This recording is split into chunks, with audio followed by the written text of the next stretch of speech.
Good evening and welcome back to Sports Talk ATL. I am Chase Earl, joined by Alex. Lord, we have a great show for you this evening. We are going to talk Kyler Murray could be the next quarterback of the Falcons. We're all obviously going to give our Falcons and Cardinals predictions as we do every Friday. And we are also going to talk some Atlanta Hawks. We haven't talked a ton of Atlanta Hawks on this show recently, but the season is starting to heat up and they look better than they did last year.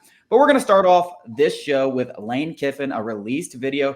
The timing of this release probably couldn't be any worse, right? Like, you don't want any distractions going in between the hedges to face a Georgia team that has not lost in 22 straight games, and it's like they've won like 44 of their last 45 games, and this is going to be senior night for those seniors who have literally won back-to-back national championships. They don't know anything but winning. This is the toughest task and maybe Ole Miss's program's history, the biggest game. Actually, I would go as far, this is by far the biggest game in Ole Miss history.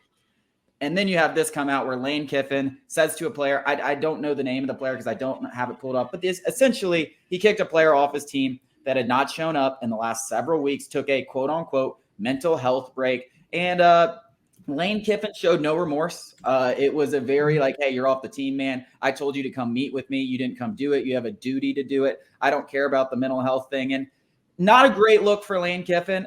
In the same breath, context is important in all these situations, regardless of whether you respect the mental health thing, which I think everyone does at this point. It's the year 2023. We all have some semblance of respect for, hey, these problems are real.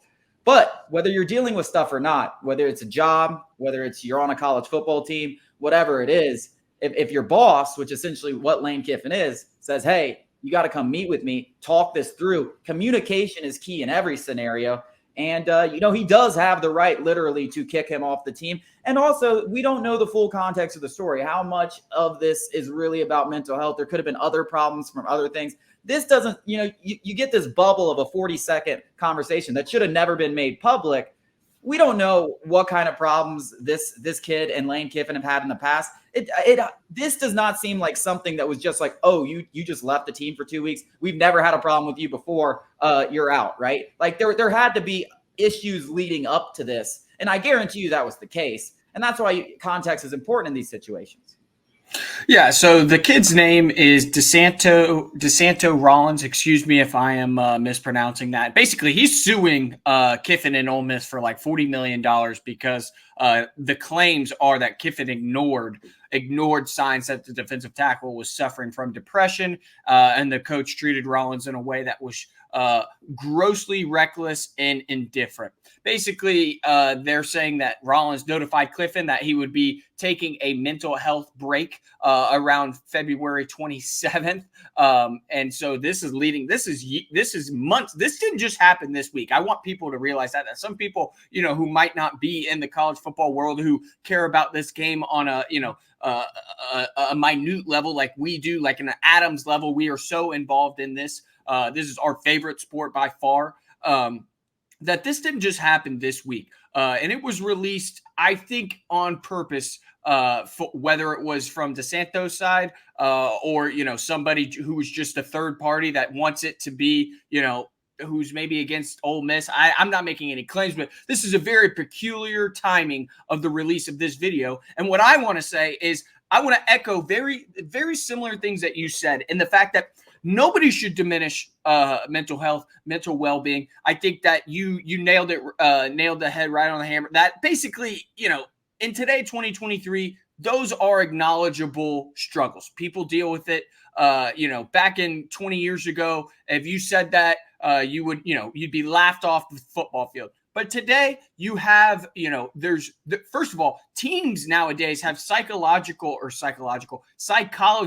on payroll, guidance counselors on payroll just for guys to go and talk to on a day-to-day basis. You can go to them every single day. Athletes have this at their disposal. So I'm not going to make any claims because I don't know anything, but I echo the same thing that you said, that this couldn't have just exploded out of nowhere. It sounded like it was a buildup, and it doesn't matter. It doesn't matter what industry you are. If you're a volunteer at a church or a volunteer at a nonprofit, and you don't show up for 2 weeks without giving your boss or the director a call, you're not going to be welcomed back with open arms, let alone a top-tier SEC football program, let alone in today's day and age, a billion-dollar industry.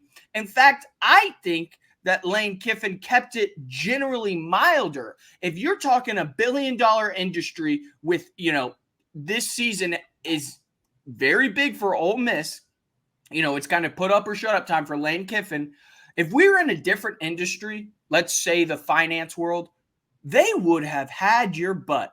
I mean, it wouldn't have even been this mild. I think that Lane Kiffin handled this more mild than a lot of people would. You could go down the list of coaches who would have just been absolutely unhinged. I think that, I'm not going to make a claim or anything. I just want to keep protecting myself there, that Nick Saban would have absolutely exploded if one of his – what would Kirby Smart have done?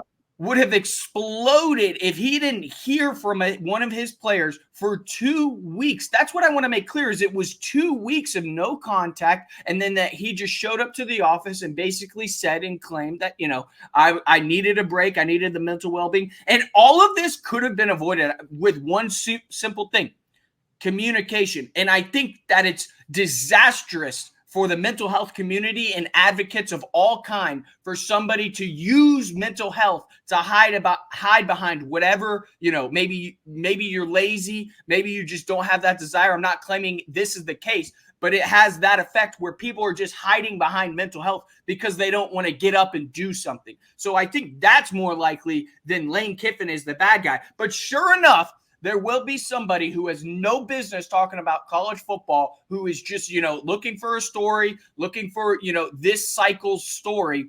And they're going to use this against Lane Kiffin and say that, college football, particularly in the South and the Southeastern Conference, prioritizes football over mental health. And I don't think that's the case at all. Yeah.